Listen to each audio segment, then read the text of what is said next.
அனைவருக்கும் வணக்கம்.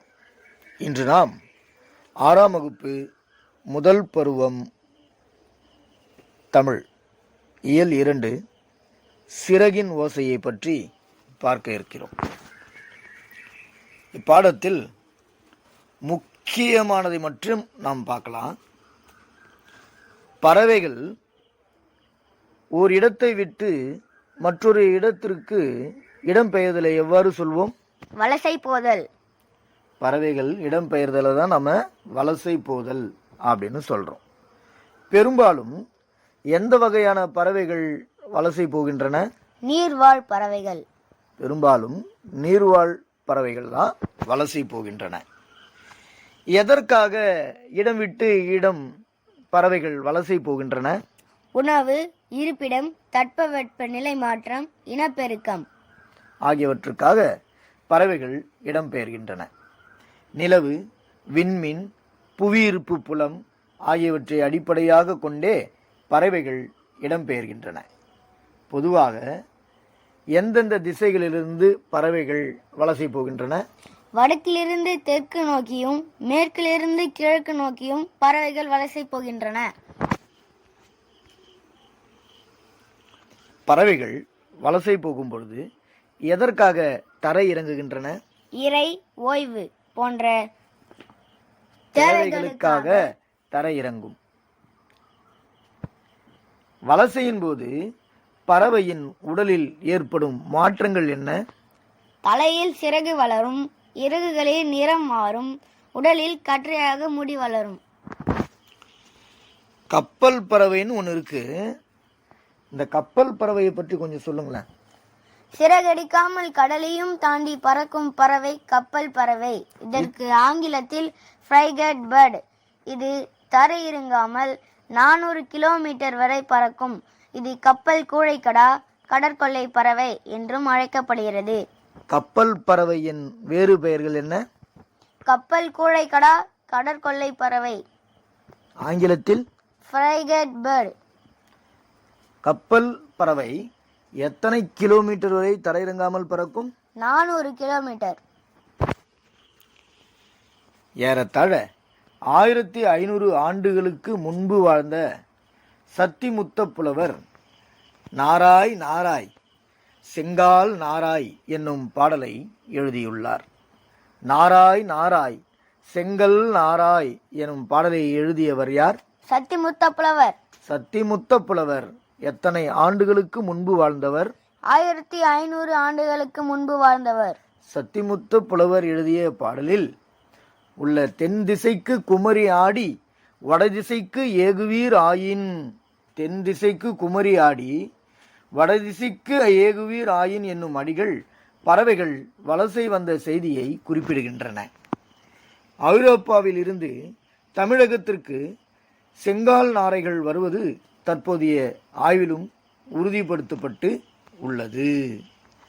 தற்போது வெகுவாக அழிந்து வரும் பறவை இனம் எது? சிட்டுக்குருவி. ஆமாம். ஆண் பெண் சிட்டுக்குருவியினுடைய ஆண் பெண் வேறுபாட்டை எவ்வாறு நீ அறிந்து கொள்வாய்? ஆண் குருவியின் தொண்டை பகுதியில் கருப்பு நிறத்தில் இருக்கும். உடற்பகுதி அடற்பழுப்பு ஆக இருக்கும். பெண் குருவியின் உடல் முழுவதும் மங்கிய பழுப்பு நிறத்தில் இருக்கும். சிட்டுக்குருவி கூடிகட்டி வாழும் பறவை இனத்தை சார்ந்தது. சிட்டுக்குருவி எத்தனை முட்டைகள் வரை இடும்? 3 முதல் 6. சிட்டுக்குருவி எத்தனை நாட்கள் அடைகாக்கும்? 14 நாட்கள். எத்தனையாவது நாள் சிட்டுக்குருவி குஞ்சுகள் பொரிக்கும்? 15ஆம் நாள்.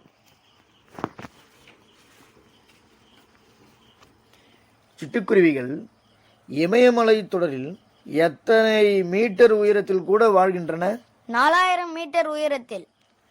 சிட்டுக்குருவியின் வாழ்நாள் 10 முதல் 13 ஆண்டுகள் காலம். அடுத்ததா, காக்கை குருவி எங்கள் ஜாதி என்று பாடியவர் யார்? பாரதியார். காக்கை குருவி எங்கள் சாதி என்று பாடியவர் பாரதியார்.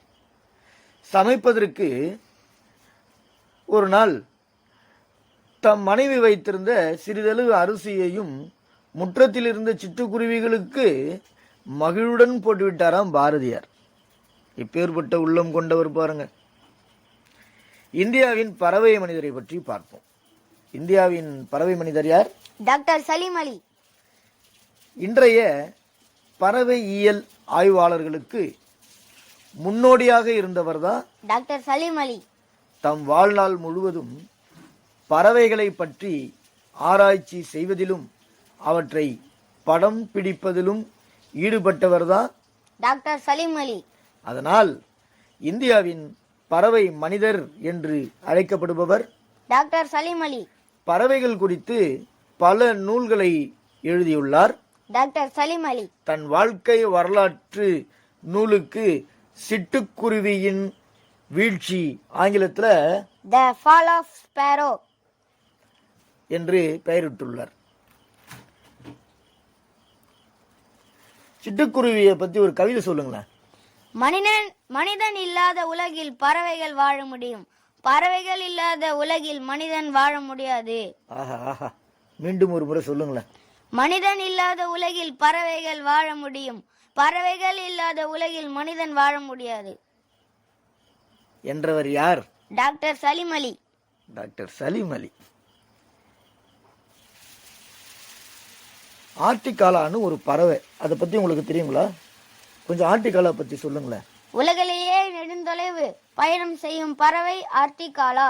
22,000 கிலோமீட்டர். எத்தனை கிலோமீட்டர் சார் பறவை செய்யும் நெடுந்தொலைவு பறக்கும்? 22,000 கிலோமீட்டர். ஆர்டிகாலா பறவையை பற்றி படிப்பு ஆர்னிதாலஜி. உலக சிட்டுக்குருவி நாள் மார்ச் 20. சரியான விடையை தேர்ந்தெடுத்து எழுதுக. முதல்ல பிரித்து எழுதுவதை பார்ப்போம். தட்பவெப்பம். தட்பம் குட்டல் வெப்பம். வேதி உரங்கள். வேதி குட்டல் உரங்கள். தரை கூட்டல் இறங்கும். தரை இறங்கும். வழி கூட்டல் தடம். வழித்தடம். இத்து வரணும், பார்த்துக்கோங்க. சிட்டுக்குருவி வாழ முடியாத பகுதி துருவ பகுதி. மிக நீண்ட தொலைவு பறக்கும் பறவை ஆர்டிகாலா. எவ்வளவு கிலோமீட்டர் சார் சொன்னீங்க? 22,000 கிலோமீட்டர். பறவைகள் வலசை போவதை பற்றிய பாடிய தமிழ் புலவர் யார் சார்? சத்திமுத்த புலவர். எத்தனை ஆண்டுகளுக்கு முன்பு வாழ்ந்தவர் சார்? 1500. என்னன்னு பாடியிருக்காரு சார்? நாராய் நாராய் செங்கல் நாராய், தென் திசை குமரி ஆடி வட திசைக்கு ஏகுவீராயின். பறவைகள் இடம்பெறுவதற்கு என்ன பெயர் சார்? வலசை போதல். இந்தியாவின் பறவை மனிதர் யார் சார்? டாக்டர் சலீம் அலி. பறவைகள் வலசை போக காரணங்கள் ஒன்று ஏதாவது சொல்லுங்களேன் சார். உணவு, இருப்பிடம், தட்பவெட்ப நிலை மாற்றம், இனப்பெருக்கம். அடுத்ததா இந்த பாடத்தில் அவ்வளோதான் இருக்கு. அடுத்த பாடம் கிழவனும் கடலும். நீங்கள் இந்த கதையை சும்மா இருக்கும்போது படிச்சுக்கோங்க. முக்கியமான பாயிண்ட்ஸ், தேர்வாளர்களுக்கு இது மிகவும் பயனுள்ளதாக இருக்கும். இது முக்கியமான பாயிண்ட்ஸ் மட்டும் நம்ம பார்க்க போகிறோம். கிழவனும் கடலும், ஆங்கிலத்தில் The Old Man Under the Sea. கிழவனும் கடலும் எனும் நூல் எந்த ஆண்டு நோபல் பரிசு பெற்றது? 1954. கிழவனும் கடலும், அதாவது the old man under the sea 1954ஆம் ஆண்டு நோபல் பரிசு பெற்றது. இந்த நூலை இயற்றியவர் எர்னஸ்ட் ஹெமிங்வே. Ernst Hemingway. இந்த கிழவனும் கடலும் என்ற பாடத்தின் நாயகன் யார் சார்? சாண்டியாகோ. கடந்த எத்தனை நாட்களாக நம்முடைய நாயகனுக்கு மீன் கிடைக்கவில்லை? 84 நாட்கள். 84 நாட்களாக கிடைக்கவில்லை. அந்த கதாநாயகன் சாண்டியாகோவோட ஒரு சிறுவன் இருந்தான். அவர் பேர் சார்? மனோலின். மனோலின். சாண்டியாகோவோட மனோலின் இருந்தார். முதல் எத்தனை நாட்கள் வரை மனோலின் நம்ம கதாநாயகன் சாண்டியாகோவோட இருந்தார்? 40 நாட்கள். இந்த தகவல்கள் உங்களுக்கு பயனுள்ளதாக இருந்திருக்கும்னு நினைக்கிறோம். நன்றி, வணக்கம். இந்த வீடியோ உங்களுக்கு பிடிச்சிருந்தா லைக் பண்ணுங்க, ஷேர் பண்ணுங்க, கமெண்ட் பண்ணுங்க, மறக்காம சப்ஸ்கிரைப் பண்ணுங்க. உங்களின் வாழ்த்துக்கள் எங்களின் வெற்றி மற்றும் வளர்ச்சி. நன்றி, வணக்கம். காணி நிலம். காணி நிலம் வேண்டும், பராசக்தி காணி நில வேண்டும். அங்கு துணில் அழகியதாய், நன்மடங்கள் துய்ய நிறத்தினதாய், அந்த காணி நிலத்திடையே ஓர் மாளிகை கட்டி தர வேணும். அங்கு கேணி அருகினிலே தென்னை மரம் கிற்று இளநீரும், 10-12 தென்னை மரம் பக்கத்திலே வேணும். முத்து சுடர் போல நிலா ஒளி முன்பு வர வேணும். அங்கு கத்துங்குயிலோசை சற்றே வந்து காதில் பட வேணும். என்ன சித்த மகிழ்ந்திட